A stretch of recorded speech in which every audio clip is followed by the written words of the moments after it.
Hello, everybody. Welcome to your Terrier TV Super Bowl 50 review show. My name is Matt Conklin. This guy's name is Charlie Baldi, and we have a lot to get to. Charlie, did you enjoy the game?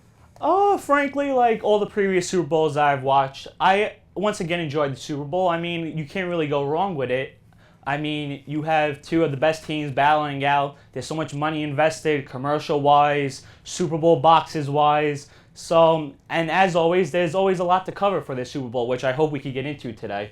And Charlie's going to give us a recap of the game. But before we get started, I mean, like, we don't really have a big Super Bowl atmosphere here. I mean, like, can we get some footballs or something over here? Oh, thank you so much. Can we get some confetti or something? I mean, like, woo! All right, looking good, looking good. Thank you. Thank you.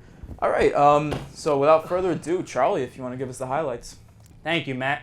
Well, the game was billed as having arguably the two top defenses in the league, but that didn't scare Peyton. The Sheriff came out firing, hitting Owen Daniels and Andre Caldwell for big plays, leading to an opening drive field goal and giving Denver an early 3-0 lead. After exchanging 3 and outs, Carolina found themselves deep in their own territory, and on 3rd and 10, Von Miller stripped Cam Newton and Malik Jackson picked up the loose ball in the end zone to increase Denver's lead to 10-0. Carolina would answer, putting together a 9-play, 73-yard drive, and Jonathan Stewart punching it in to get Carolina on the board. Denver would kick another field goal, giving them a 13-7 lead at the half. A strong second-half start by Carolina was quickly thrown out the window when kicker Graham Gano hit the right upright on a 44-yard field goal. Denver then took over, and Brandon McManus kicked his third field goal of the game, giving the Broncos a 16-7 lead. In the fourth quarter, Carolina converted an early field goal, making it a one-possession game with just over a little 10 minutes to play. The Panthers had nothing to show for it, as later in the corner, Von Miller once again got Cam, sacking him and forcing another fumble that was recovered by Denver's T.J. Ward. A couple of plays later, their running back C.J. Anderson would score on a 2-yard run. They would then convert the 2-point conversion, and that all but did it, as the Broncos won their third Super Bowl by a final score of 24-10. Thanks, Charlie. And I mean, the defense really set the tone for this game. I have to say, especially Denver's defense, it was pretty savage against Cam Newton. And, you know, they really made the two golden boys, the old stallion and Peyton Manning and the young gun in Cam Newton, they made these guys look sloppy, you know? And we had over-unders on the combined sacks for the game. Our over-under was 5.5. We took the under, and it turns out to be 12 combined sacks in the entire game. Absolutely ridiculous. And Panthers turnovers, you know, we figured top offense in the league coming into the Super Bowl. We set the over-under at 2.5. We took the under, and there were 3 Panthers turnovers. I mean, it's really unprecedented. I would have to agree with you, Matt. And also, you also had those other more friendly bets in the game. You also had what called the Gatorade was going to be when they dumped it onto Coach Gary Kubiak, which happened to be orange. You also had the time length of the national anthem, which was at 2 minutes and 40 seconds, but Lady Gaga was able to get it just under that at 2 minutes and 22 seconds. She was great. She was. Also, what else did we have? The color of Beyonce's shoes. The color of Beyonce's shoes. You know, these people bet on everything. I'm sure Pete Rose had a fun time last night. They also bet on the heads and tails at the coin flip. Oh, yeah. They Always. could bet on almost anything. Exactly.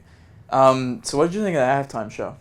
To be honest, I thought it would have been way better because you have Coldplay, who is a really relatively famous band, and they have some couple of good songs. And then you have Beyonce, who almost everybody absolutely loves. I mean, she's so beautiful, not gonna lie. But for some reason, I mean, to be honest, I thought it kind of was terrible. I mean, I thought it could have been so much better than that. They didn't have too much Beyonce, and why was Bruno Mars there? I'm sick and tired of that guy. He already had his Super Bowl halftime show a couple of seasons ago. Move on from him already. Get some new blood in there. Get some Drake or somebody, please. You know, I mean, I thought it was kind of touching at the end. You know, I think, Charlie, you just got to believe in love. You know, they spelled it out in the crowd. You saw. All right, another big part of the Super Bowl is obviously commercials. Tell me your best and your worst. Well, I really enjoyed the Taco Bell commercial because I'm a big Taco Bell fan and guy. And the Doritos commercial with the ultrasound baby, even though it was a little freaky, I mean, it was kind of funny how the dad went to go give the Doritos and the baby kicked, and then he threw the Doritos bag and the baby came flying out. I mean, that's humor. And on the bad side, I think T-Mobile did a bad job because they used the Steve Harvey joke, which was like a good month old already. You guys gotta move on from something else, please. What about this puppy monkey baby thing? What I want to know is, like, I've never been to like a corporate advertising meeting, but like when they think of puppy monkey baby, like, do they like, all right, that's it, let's go home for the day, our work here is done, like, where does this come from? I really don't get it. And one commercial, people are hating on this, the Heinz ketchup and mustard with the little dachshund wiener dogs. I thought it was cute. That's all I'm gonna say about that. I liked it. I like Heinz ketchup, so that's it. free sponsor for them, I guess. All right, so what do we have next? All right, Peyton Manning. Let's get back to on the field. 5-time league MVP. He's now a 2-time Super Bowl champ. Is this it for Peyton Manning? Well, Matt, this has been something that I've been questioning myself back and forth with like the entire year. Like growing up as a kid, when Peyton played on the Colts, I was a big Peyton Manning guy. And then when the Colts finally released him, I hope he would have came to the Jets because the Jets are my favorite football team. But the Jets have always found a way to mess that up as well. Nothing new. Jets. Yes.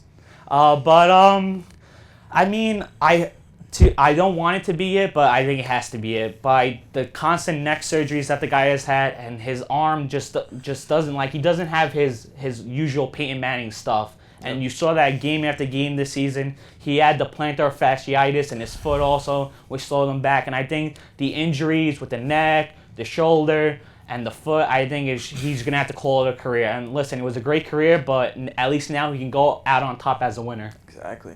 You can't argue that. I mean, Super Bowl 51, 2017. It's going to be in NRG Stadium in Houston, Texas. I have your hometown boys, the Houston Texans, taking on your defending NFC champs, your Carolina Panthers, with Cam Newton leading the way. What about you?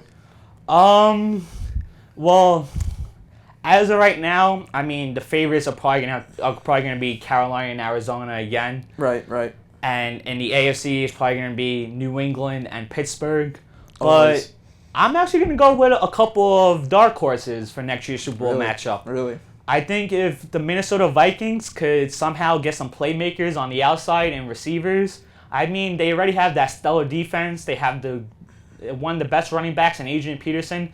I mean, if they could get a couple of wide receivers to add to Stephon Diggs, I think they could actually make a run. And on the AFC side, as much as I want my Jets to actually make it to the Super Bowl and actually win one, they have a lot of free agency questions coming up with Muhammad Wilkerson. Will he get franchise tagged? Salary cap questions. I mean, it's just so much. So we'll have to see how the offseason plays out. But I think the Kansas City Chiefs, I mean, they've always had stellar defense. I mean, Andy Reid is one of the best-known coaches around the league. I think if they also could add a playmaker on the outside, you have Jamal Charles and Spencer Ware and Charkandrick West in the backfield. I think they could give Alex Smith a couple of weapons and make him actually throw the ball downfield with Travis Kelce. I think they can make some moves next year. Look at you with those dark horses. I mean, we'll see. That's going to do it for us on Terrier TV's Super Bowl review show. We will see you next time. Out.